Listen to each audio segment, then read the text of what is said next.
प्यारे बच्चों, welcome to Bharatvarsh classes. कैसे हो बच्चे आप सभी? आशा करता हूँ आप सभी अच्छे होंगे, स्वस्थ होंगे। तो प्यारे बच्चों, हम लोग कक्षा 4 JCERT रोचक गणित पाठ्य पुस्तक में पाठ 13 का आंकड़ों का निरूपण इसे पढ़ रहे थे। पिछले वीडियोस में हमने चार्ट देखकर प्रश्नों को हल करना सीखा था। इसके बाद आज हम इस वीडियो में चित्रालेख और इससे आगे जो संबंधित प्रश्न है उसे हल करेंगे। तो चलिए प्रारंभ करते हैं। पहला प्रश्न यहाँ पूछा गया है बच्चा, एक पुस्तक भंडार से किसी सप्ताह के 6 दिन बेचे गए गणित के पुस्तकों की संख्या निम्न प्रकार है।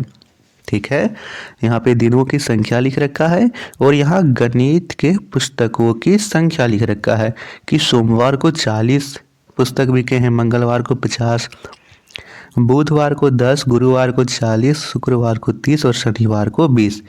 प्रश्न यहाँ पे हमें क्या करना है कि यहाँ चित्रालेख द्वारा दर्शाना है। चित्रालेख कैसे बताएंगे? यहाँ दिख रखा है कि संकेत इसके बराबर 10 पुस्तक का उपयोग कर चित्रालेख द्वारा दर्शाइए। तो आपको क्या करना है बच्चा, सबसे पहले इस प्रकार से बॉक्स बना लेना है, बीच में रेखा खींचेगा और यहाँ पे 1 2 3 4 5 6, तो इस प्रकार यहाँ पे हम भी लाइन कर लेंगे। यहाँ लिखेंगे इधर हम दिन और यहाँ लिख देंगे चित्र कि कितने दिन की यहाँ पे है और वहाँ पे पुस्तकों की संख्या कितनी है। जैसे यहाँ पे दिन में लिख देंगे सोमवार, मंगलवार, बुधवार, गुरुवार, शुक्रवार, शनिवार। ठीक है, अब सोमवार को कितने पुस्तक बिक रहे हैं? 40। हमें एक बॉक्स के बदले 10 दिखाना था। ठीक है, एक बॉक्स किसके दिखाता है? 10 पुस्तकों को। 40 दिखाना है तो हम 4 बॉक्स बना देंगे, लाल वाला, 1 2 3 4। तो यहाँ पे 1 का मतलब है 10, तो 4 का मतलब कितना हुआ? 10 20 30 40। अब मंगलवार को दर्शाना है 50, तो हम कितने बॉक्स बनाएंगे? 5, 1 2 3 4 5। ये 50 पुस्तकों को दर्शाता है। बुधवार को 10, 10 का मतलब 1 बना देंगे सिर्फ। यहाँ गुरुवार को 40, तो 4 बना देंगे, 1 2 3 4। शुक्रवार को है 30, तो 3 बना देंगे, 1 2 3, हो गए 30। शनिवार को 20, तो 2 बना देंगे, 1 2। तो इस प्रकार से आपको चित्रालेख अपनी कॉपी में अच्छे से बना लेना है। प्रश्न संख्या 2 यहाँ दिया गया है, कक्षा 4 के विद्यार्थियों की संख्या जो गाना, नाचना, चित्र बनाना, रंग भरना तथा तैरना जानते हैं। प्रश्न यहाँ पे क्या पूछा गया है? प्रश्न यहाँ पूछा गया है, संकेत इसके बराबर एक बच्चा का उपयोग कर चित्रालेख द्वारा दर्शाएं। ठीक है, हमें इस प्रकार का उपयोग करना है। तो यहाँ पे देखिए, कला का नाम गाने वाले, तैरने वाले, नाचने वाले, चित्र बनाने वाले और रंग भरने वाले हैं। विद्यार्थियों की संख्या 12 है, 9 है, 6 है, 15 है और 6 है। तो सबसे पहले आप फिर से एक बॉक्स बनाइएगा, इधर लिखिएगा कला का नाम और इधर लिखिएगा चित्र। कला का नाम है गाने वाले, तैरने वाले, नाचने वाले, चित्र बनाने वाले और रंग भरने वाले। अब देखिए, इस प्रश्न में आपको चित्र अपने से बनाना है। मैंने आपको बता दिया कि आपको चार्ट किस प्रकार बनाना है। अब यहाँ पे कितना आएगा? गाने वाले में 12 है, तो यहाँ पे आप क्या करोगे? 12 बना दोगे, इसे गोल मुंडी बनाइएगा। ठीक है, पहले गोल मुंडी होगा, फिर इसकी आंखें होगी और यहाँ पे ऐसे होगा। इस प्रकार से आपको यहाँ चित्रों में 12 चित्र बना लेना है। गाने वाले में, तैरने वाले में इस प्रकार से 9 बना लीजिएगा, नाचने वाले में 6 बना लीजिएगा, चित्र बनाने वाले में 15 और रंग भरने वाले में 6।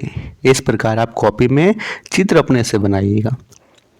प्रश्न संख्या 3 यहाँ दे रखा है, एक पार्किंग स्थल पर किसी सप्ताह के 6 विभिन्न दिनों में पार्क की गई कारों की संख्या निम्नलिखित है। इसे चित्रालेख द्वारा दर्शाएं। सोमवार 6 है, मंगलवार 4, बुधवार 2, गुरुवार 8 है, शुक्रवार 5 और शनिवार को 7 है। तो फिर से चित्रालेख बनाना है, तो इसे बना लेंगे। यहाँ पे दिनों की संख्या लिख लेंगे और इधर उसका चित्र बना लेंगे। दिन, यहाँ पे पहले हम संकेत लिख लेते हैं। देखिए बच्चा, यहाँ पर एक त्रिभुज का मतलब है एक कार। ठीक है, एक त्रिभुज किसे दर्शाएगा? एक कार को। आप यहाँ त्रिभुज की जगह वृत्त भी बना सकते हो, आयत भी बना सकते हो, किसी भी प्रकार का कोई चित्र बना लेना है और उसके संकेत में लिख देना है।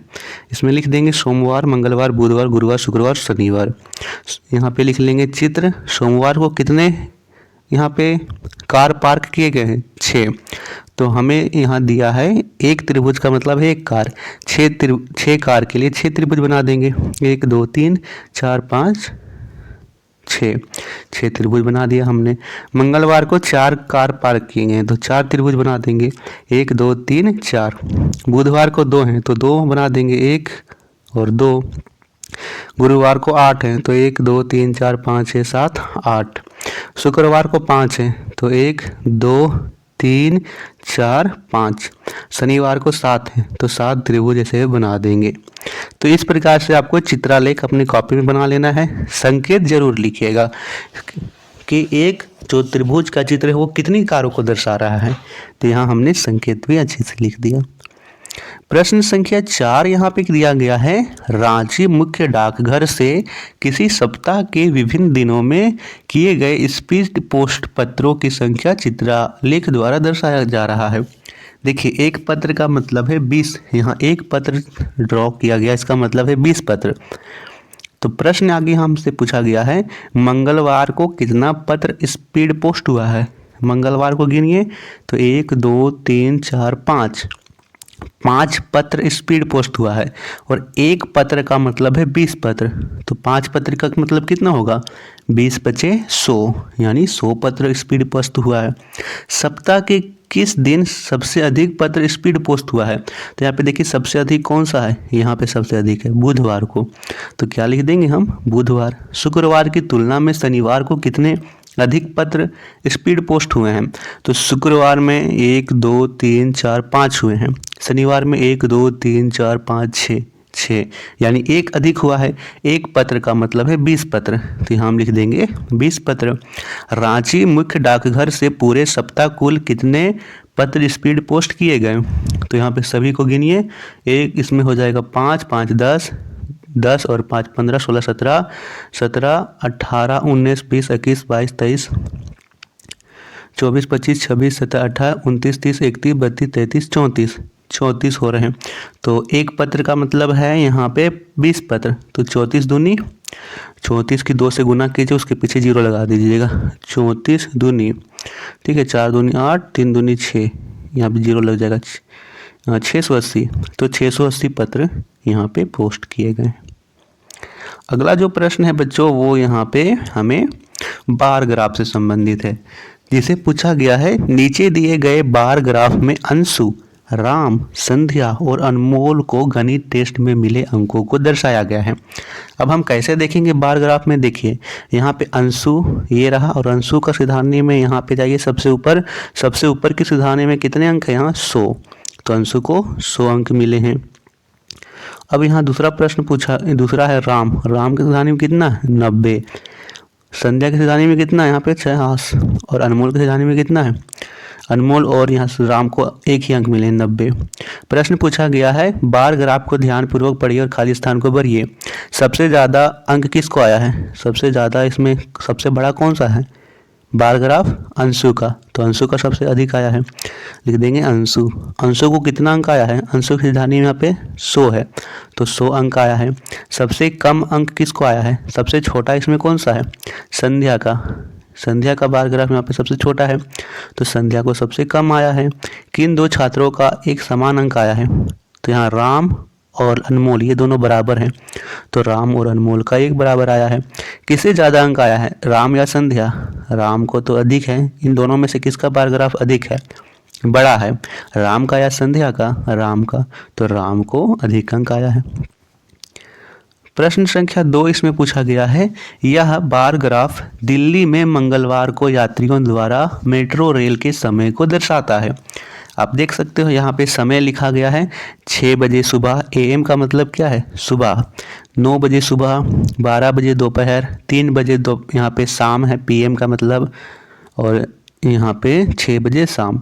तो कितने यात्री यहाँ पे करते हैं यात्रा, हम लिख लेते हैं 6 बजे, इसका सिधानी में 300 है, तो 6 बजे 300, 9 बजे 600, 12 बजे 500, 3 बजे 400 और 6 बजे 500। इसका सिधानी में हमने संख्या को लिख लिया। प्रश्न यहाँ पे पूछा गया है कि बार ग्राफ को ध्यानपूर्वक पढ़िए और खाली जगहों को भरिए। किस समय मेट्रो में ज़्यादा भीड़ थी, तो सबसे अधिक भीड़ किस समय थी? यहाँ 300 यात्री, 600 यात्री, 500, 400, यहाँ 800। तो सबसे ज़्यादा यहाँ 800 में है, 6 बजे शाम। तो 6 PM लिखेंगे। अब PM जरूर लिखिएगा क्योंकि यहाँ 6 दो बार है, यहाँ 6 PM है, यहाँ 6 AM है। तो 6 PM में सबसे अधिक थे। किस समय मेट्रो में सबसे कम यात्री थे? तो सबसे कम यहाँ पे 300 वाला में है, 6 AM में, 6 बजे सुबह, तो 6 AM लिख देंगे। मेट्रो में 3 PM और 6 PM में यात्रियों का अंतर क्या था? तो 3 PM में यहाँ देखिए, 3 PM में 400 है और 6 PM में 800 है। 800 में 400 घटाएंगे तो 400 आएगा, यानी 400 अंतर था। मंगलवार को कुल कितने यात्रियों ने मेट्रो का उपयोग किया? सभी को जोड़ देना है। तो 8 4 12, 12 13 14 15 16 17, 17 3 20 और 6 26, यानी 2600। तो 2600 यात्री होगा। सुबह में किस समय यात्रियों की संख्या दुगनी होती है? तो यहाँ पे देखिए 6 बजे सुबह तो 300 यात्री रहते हैं, लेकिन 9 बजे कितने हो जाते हैं? 600। इसके दुगना हो जाते हैं, 3 का दुगना 6 होगा, तो 600। कितने बजे दुगना हो रहे हैं? 9 बजे। तो यहाँ लिख देंगे 9 बजे सुबह, यानी 9 AM। प्रश्न संख्या यहाँ पे 3 पूछा गया है। यह बार ग्राफ एक डेयरी द्वारा किसी सप्ताह के प्रत्येक दिन बिक्री हुए दूध की मात्रा का दर्शाता है। सोमवार को यहाँ पे लिख लेते हैं। सोमवार को 150 है, मंगलवार को इसका सावधानी में है 250, मंगलवार को 250, बुधवार को 100, गुरुवार को 150, शुक्रवार को 100, शनिवार को 200 और रविवार को 50 है। ठीक है, हमने ये सिधानी में देख करके यहाँ ऊपर में संख्या लिख लिया। प्रश्न पूछा गया है बच्चा, बार ग्राफ को ध्यानपूर्वक पढ़िए और खाली जगहों को भरिए। किस दिन सबसे अधिक दूध की बिक्री हुई? सबसे अधिक इसमें कौन सा है? सबसे बड़ा मंगलवार है, तो मंगलवार को कितने हो रहे हैं? 250। सबसे अधिक हो रही है तो मंगलवार भर देंगे। किस दिन सबसे कम दूध की बिक्री हुई? सबसे छोटा इसमें बार ग्राफ कौन सा है? रविवार का, सिर्फ 50 हो रहा है, तो लिख देंगे रविवार। मंगलवार को शनिवार की तुलना में कितने अधिक दूध की बिक्री हुई? मंगलवार को कितने हो रहे हैं? 250। शनिवार को कितने हो रहे हैं? 200। तो 250 200 से कितना अधिक है? 50 अधिक है, तो 50 लिख देंगे। किन किन दिनों में दूध की बिक्री समान हुई? तो यहाँ देख लीजिए, सोमवार और गुरुवार 150 हो रहे हैं, बुधवार और शुक्रवार 100 हो रहे हैं। तो यहाँ पे लिख देंगे बुधवार और शुक्रवार और सोमवार और गुरुवार। सोमवार और गुरुवार को 150 हैं, बुधवार शुक्रवार को 100 हैं, ये दोनों समान हैं। तो बच्चा इतने ही प्रश्न थे आपके पाठ 13 में। इसी के साथ आपके पाठ्य पुस्तक के सभी पाठ के प्रश्न उत्तर मैंने करवा दिया है, आप प्लेलिस्ट से उसे देख सकते हो। इसके बाद आपको वीडियो अच्छी लगी हो तो वीडियो को लाइक से जरूर कीजिएगा। भारतवर्ष क्लासेस पर नए आए हैं तो सब्सक्राइब जरूर कीजिएगा। धन्यवाद।